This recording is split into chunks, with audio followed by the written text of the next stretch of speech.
नमस्कार, आप देख रहे हैं ब्रेकिंग इंडिया न्यूज 7। देश दुनिया की 25 बड़ी खबरें सबसे पहले सबसे तेज। लेकिन इससे पहले वीडियो को आप कहां से देख रहे हैं कमेंट करके जरूर बताएं और साथ ही वीडियो को लाइक भी करें।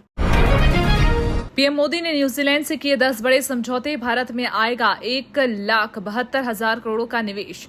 प्रधानमंत्री नरेंद्र मोदी ने न्यूजीलैंड दौरे के दौरान 10 अहम समझौतों पर हस्ताक्षर किए। इन समझौतों के तहत रक्षा सहयोग, संयुक्त नौसैनिक अभ्यास, डिजिटल तकनीक, कृषि और सीधी हवाई सेवाओं को बढ़ावा मिलेगा। मुक्त व्यापार समझौते से भारत के 8,284 उत्पादों को न्यूजीलैंड में शुल्क मुक्त प्रवेश मिलेगा। साथ ही न्यूजीलैंड अगले 15 वर्षों में भारत में 1,72,000 करोड़ रुपए निवेश करेगा। दोनों देशों ने 2030 तक व्यापार दोगुना करने और हिंद प्रशांत क्षेत्र में रणनीतिक साझेदारी मजबूत करने का लक्ष्य रखा है। इंटरनेट, कंप्यूटर, स्मार्ट क्लास की कमी से पिछड़ी डिजिटल पढ़ाई। शिक्षा मंत्रालय ने ताजा सर्वे में खुलासा हुआ है कि देश के 784 जिलों में 327 जिले डिजिटल लर्निंग में बेहद कमजोर हैं। बिहार और पश्चिम बंगाल के सभी जिले, जबकि यूपी के 57 और झारखंड के 23 जिले न्यूनतम 30% स्कोर भी नहीं ला सके। इंटरनेट, कंप्यूटर, स्मार्ट क्लास और प्रशिक्षित शिक्षकों की कमी बड़ी वजह बताई गई है। दूसरी ओर चंडीगढ़, केरल और महाराष्ट्र जैसे राज्य डिजिटल शिक्षा में बेहतर प्रदर्शन कर रहे हैं। भारतीय वायुसेना ने फिर चीन को पछाड़ा। लगातार तीसरी बार टॉप 3 में भारतीय वायुसेना ने WDMMA 2026 रैंकिंग में लगातार तीसरा स्थान बरकरार रखा। अमेरिका पहले और रूस दूसरे स्थान पर है। भारत ने 2022 के बाद 5वीं बार चीन की वायुसेना को पीछे छोड़ा है। रिपोर्ट के अनुसार भारतीय वायुसेना के पास लड़ाकू, परिवहन, हेलीकॉप्टर और विशेष मिशन विमानों का संतुलित बेड़ा है। रैंकिंग में केवल विमानों की संख्या नहीं बल्कि तकनीकी क्षमता, आधुनिकीकरण, लॉजिस्टिक सपोर्ट और ऑपरेशनल ताकत को भी महत्व दिया गया है। 39 नई दवाओं की खुदरा कीमतें तय। मरीजों को मिलेगी किफायती दवा। नेशनल फार्मास्यूटिकल प्राइसिंग अथॉरिटी यानी कि NPPA ने 39 नई दवा फॉर्मुलेशन की खुदरा कीमतें तय कर दी हैं। इनमें high blood pressure, diabetes, HIV, हृदय रोग और आंखों के संक्रमण के इलाज में इस्तेमाल होने वाली दवाएं शामिल हैं। ड्रग प्राइस कंट्रोल ऑर्डर 2023 के तहत तय की गई इन कीमतों से मरीजों को दवाएं निर्धारित और किफायती दरों पर मिल सकेंगी। हालांकि NPPA ने साफ किया है कि ये दवाएं के दाम घटने नहीं बल्कि उनकी अधिकतम खुदरा कीमत तय करने की प्रक्रिया है। पुलों की जांच के लिए NHAI का बड़ा कदम। 16 विशेषज्ञों का पैनल गठित। राष्ट्रीय राजमार्गों पर पुलों की सुरक्षा मजबूत करने के लिए NHAI ने 16 विशेषज्ञों का नया पैनल बनाया है। किसी पुल, ओवरपास या अंडरपास में तकनीकी खामी की शिकायत मिलने पर यह टीम 24 घंटे के भीतर जांच शुरू करेगी और 7 दिनों में रिपोर्ट सौंपेगी। देश में 1,70,000 से अधिक पुल, पुलिया और अंडरपास हैं जिनकी गुणवत्ता की निगरानी के लिए ये व्यवस्था लागू की गई है। मंत्रालय ने IIT समेत कई तकनीकी संस्थानों को भी डिजाइन जांच में शामिल किया है। CJP का आंदोलन किसी नेता की नहीं, छात्रों के भविष्य की लड़ाई है, बोले प्रकाश राज। दिल्ली के जनता मंतर पर CJP के आंदोलन को समर्थन देने पहुंचे अभिनेता प्रकाश राज ने कहा, ये किसी नेता या संगठन की नहीं बल्कि करोड़ों छात्रों के भविष्य की लड़ाई है। उन्होंने छात्रों से शांतिपूर्ण और संवैधानिक तरीके से आंदोलन जारी रखने की अपील की। प्रकाश राज ने कहा, पेपर लीक और परीक्षा अनियमितताओं पर सरकार को जवाब देना होगा। उन्होंने शिक्षा सुधार कार्यकर्ता सोनम वांगचुक का भी समर्थन करते हुए कहा कि छात्रों की आवाज दबाने की बजाय उसका सम्मान किया जाना चाहिए। अब जरूरत के हिसाब से पृथ्वी पर पहुंचेगी सूरज की रोशनी। अमेरिका के FCC ने अंतरिक्ष में विशाल सौर दर्पण लगाने की महत्वाकांक्षी परियोजना को मंजूरी दी। रिफ्लेक्ट ऑर्बिटिकल का एरेंडल 1 सैटेलाइट सूर्य की किरणों को परिवर्तित कर पृथ्वी के तय स्थान तक पहुंचाएगा। परीक्षण के दौरान करीब 5 किलोमीटर क्षेत्र रोशन किया जाएगा। कंपनी का दावा है कि ये तकनीक आपदा राहत, कृषि और औद्योगिक कार्यों में मददगार होगी। हालांकि वैज्ञानिकों ने तेज रोशनी, पर्यावरणीय असर और अंतरिक्ष में बढ़ती भीड़ को लेकर चिंता जताई है। ट्रंप की धमकी के बीच तेहरान में धमाके। ईरान ने बताया नियंत्रित विस्फोट। अमेरिकी राष्ट्रपति डोनाल्ड ट्रंप की 1000 मिसाइलों वाली चेतावनी के बाद तेहरान में धमाकों की खबर सामने आई। हालांकि ईरानी अधिकारियों ने स्पष्ट किया है कि विस्फोट हालिया युद्ध से बचे पुराने गोला बारूद को नियंत्रित तरीके से नष्ट करने के कारण हुए। प्रशासन ने कहा, यह सुनियोजित ऑपरेशन था और नागरिकों को कोई खतरा नहीं था। ट्रंप ने ईरान पर उनकी हत्या की साजिश रचने का आरोप लगाते हुए कड़ी चेतावनी दी, जिससे दोनों देशों के बीच तनाव और बढ़ गया। FSSAI ने स्विगी को 9 नोटिस भेजे। ग्राहकों की शिकायतों के बाद लिया एक्शन। FSSAI ने ग्राहकों की शिकायतों के बाद स्विगी, इंस्टामार्ट को 9 नोटिस जारी किए। शिकायतों में सड़ा हुआ, दूषित और एक्सपायर्ड सामान डिलीवर करने के आरोप लगाए गए हैं। एक मामले में खराब शिशु आहार वापस लेने के बाद दोबारा सप्लाई किए जाने की बात सामने आई। खराब अंडे, दूध और डैमेज पैकेज फूड की शिकायतें भी दर्ज हुई। हालांकि स्विगी ने कहा मामला प्रशासनिक था और संशोधित FSSAI लाइसेंस मिलने के बाद इसे सुलझा लिया गया है। फिल्म सतलुज पर प्रतिबंध बरकरार रखने की सिफारिश देश की संप्रभुता सुरक्षा का हवाला। दिलजीत दोसांझ अभिनीत फिल्म सतलुज को लेकर विवाद गहरा गया है। केंद्र सरकार की अंतर विभागीय समिति ने फिल्म के ऑनलाइन प्रसारण पर लगे प्रतिबंध को जारी रखने की सिफारिश की। समिति के अनुसार फिल्म की कहानी भारत की संप्रभुता, अखंडता और सुरक्षा के खिलाफ मानी गई। मानवाधिकार कार्यकर्ता जसवंत सिंह खालड़ा के जीवन पर आधारित ये फिल्म 3 जुलाई को रिलीज हुई थी, लेकिन सुरक्षा चिंताओं के चलते 2 दिन बाद ही OTT प्लेटफॉर्म से हटा दी गई। नीता अंबानी बनी Fortune India most powerful women 2026। Mumbai में आयोजित फॉर्च्यून इंडिया के मोस्ट पावरफुल वुमेन 2026 इवेंट में रिलायंस फाउंडेशन की चेयरपर्सन नीता अंबानी को नंबर 1 मोस्ट पावरफुल वुमेन घोषित किया गया। इस सूची में देश की 100 प्रभावशाली महिलाओं लीडर्स को शामिल किया गया। बिजनेस, फाइनेंस, टेक्नोलॉजी और हेल्थ केयर क्षेत्र की प्रमुख हस्तियां कार्यक्रम में मौजूद रहीं। नीता अंबानी ने कहा कि सच्चा नेतृत्व करुणा, समावेशिता और अवसर पर आधारित होना चाहिए और लड़कियों में निवेश भारत के भविष्य के लिए बेहद जरूरी है।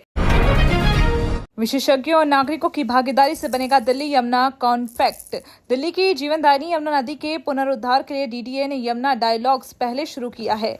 इसका उद्देश्य यमुना के फ्लड प्लान को प्रदूषण मुक्त बनाकर एक टिकाऊ और जीवन परिस्थितिक गलियारे के रूप में विकसित करना है। पहले स्टेक होल्डर वर्कशॉप में बाढ़ के अनुकूल योजना और घाट विकास पर चर्चा हुई। विशेषज्ञों, शहरी नियोजकों और नागरिकों की भागीदारी से दिल्ली यमुना कॉम्पैक्ट तैयार किया जाएगा, जिसमें कार्य योजना और समय सीमा तय होगी।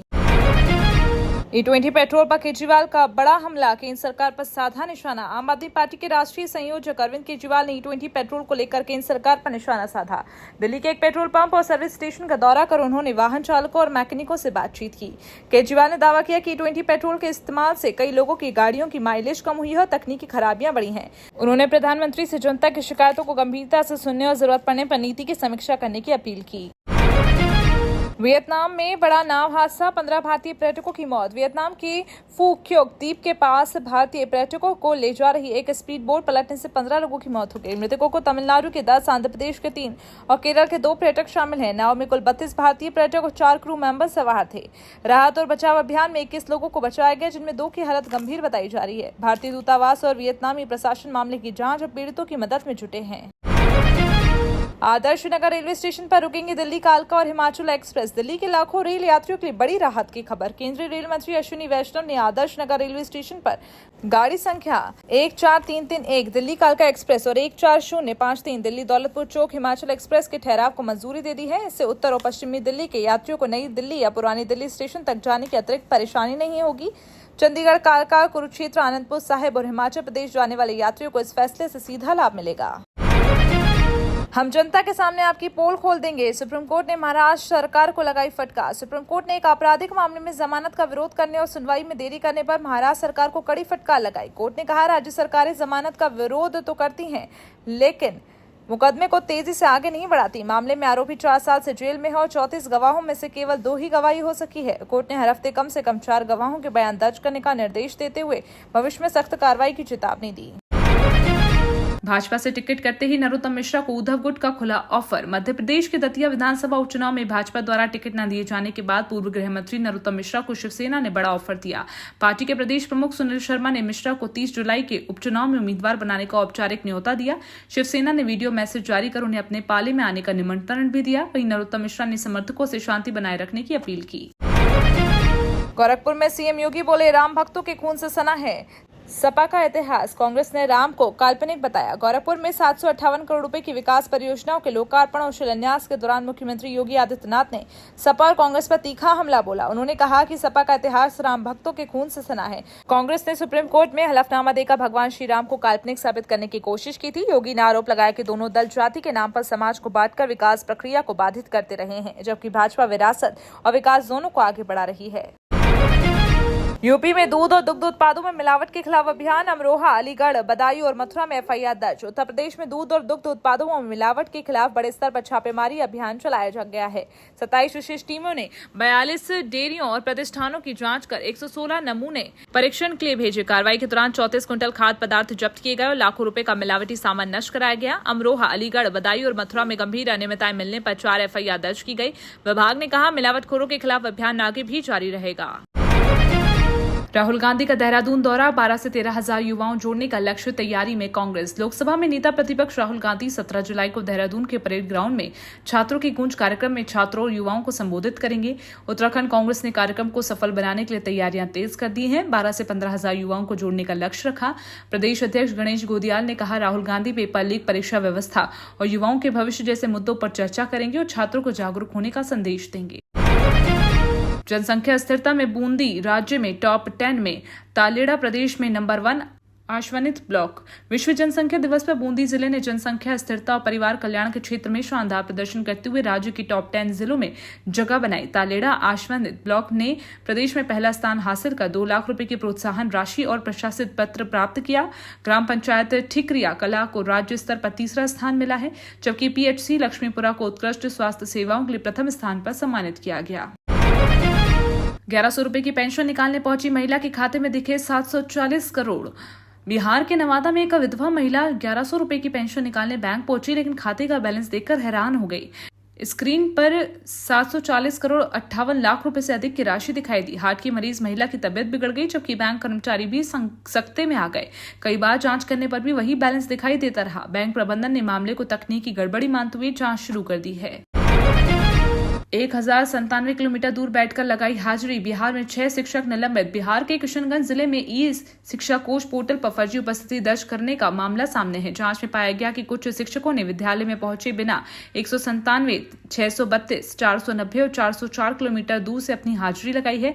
ठाकुरगंज प्रखंड के 5 शिक्षकों समेत कुल 6 शिक्षक प्रधानाध्यापकों को तत्काल प्रभाव से निलंबित कर दिया गया है। शिक्षा विभाग ने इसे गंभीर कदाचार मानते हुए विभागीय कार्रवाई शुरू कर दी है और अन्य शिक्षकों की उपस्थिति की भी जांच की जा रही है। लाडली बहना योजना बंद होगी, विधायक के बयान से बड़ी चर्चा। मध्य प्रदेश की चर्चित लाडली बहना योजना एक बार फिर सुर्खियों में है। उमरिया की भाजपा विधायक और पूर्व मंत्री मीना सिंह के एक बयान के बाद योजना को लेकर नई चर्चाएं शुरू हो गई। एक कार्यक्रम में उन्होंने मजाकिया अंदाज में कहा, लाडली बहना बंद करना है क्या, जिसके बाद लाभार्थी महिलाओं के बीच में चिंता बन गई। हालांकि सरकार या विधायक की ओर से योजना बंद करने को लेकर कोई आधिकारिक बयान नहीं आया, लेकिन इस टिप्पणी ने राजनीतिक गलियारों में नई बहस छेड़ दी है। तो ये थी 25 बड़ी और महत्वपूर्ण खबरें। ऐसे ही न्यूज देखने के लिए चैनल को अभी सब्सक्राइब करें। धन्यवाद।